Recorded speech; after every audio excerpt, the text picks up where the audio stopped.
Natalie Holloway had recently graduated at the top of her class from Mountain Brook High School in Birmingham, Alabama, when a group of people from her graduating class decided Holloway was a trusted young woman with nearly perfect grades in her AP school organizations, such as in 2005, and she was in my graduating class.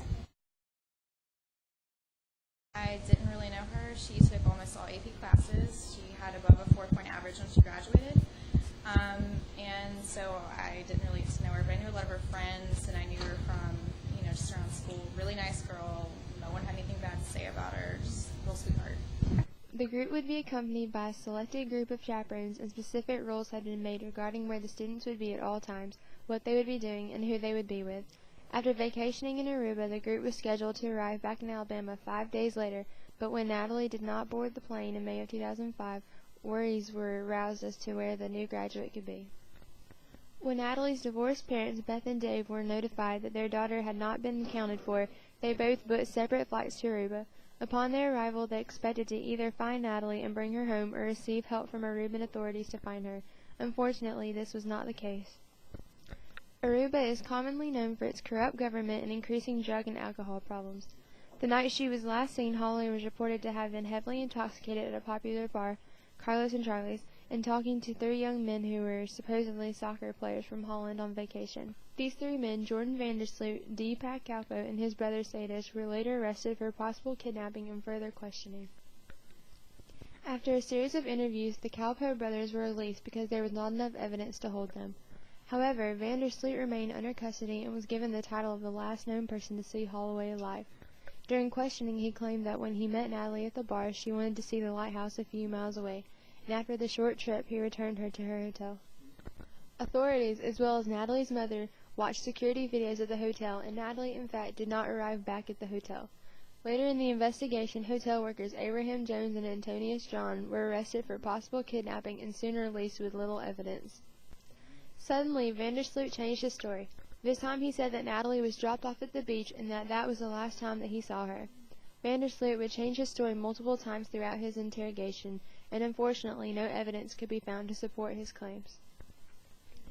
While the Aruban authorities were responsible for the suspects, Beth and Dave Holloway conducted their own investigations. For months after their daughter's disappearance, both parents assembled search teams consisting of family, friends, and even volunteers on vacation. They spent hours walking beaches with metal detectors, draining ponds, walking through woods, and even searching landfills with no success. Meanwhile, word of Natalie's disappearance had spread nationwide, and posters and newscasts, among other things, were made in hopes that someone would come forward with the news about Holloway. In his book, Aruba, Dave Holloway talks about receiving offers of information regarding his daughter's whereabouts in exchange for money. Also, sex slavery is a growing problem in Aruba. It has been speculated that Vandersloot or an unknown stranger sold Holloway with. However, no evidence has been found leading to this theory. I think that she was either murdered or she is now basically a human slave somewhere. The only problem is when you go off to certain countries and you do look a certain way, there really is human trafficking problems where there's a list of, kind of like requirements, and if a person meets that, then I think that there are people vicious and cruel enough to do whatever it takes to take them. After being held for an extensive amount of time, Vandersloot was released and returned to his illegal ways of underage drinking, smoking, and gambling. A few years later, a video was released of Vandersloot confessing to Natalie's murder and explaining the details of how he did any evidence. The video was secretly filmed in a taxi driven by a private investigator, and once again Vandersloot looked even more guilty.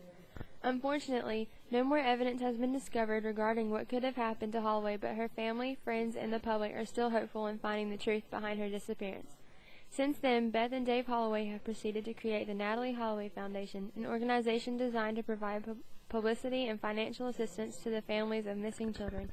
Also, a movie has been created inspired by the events of the search for Natalie.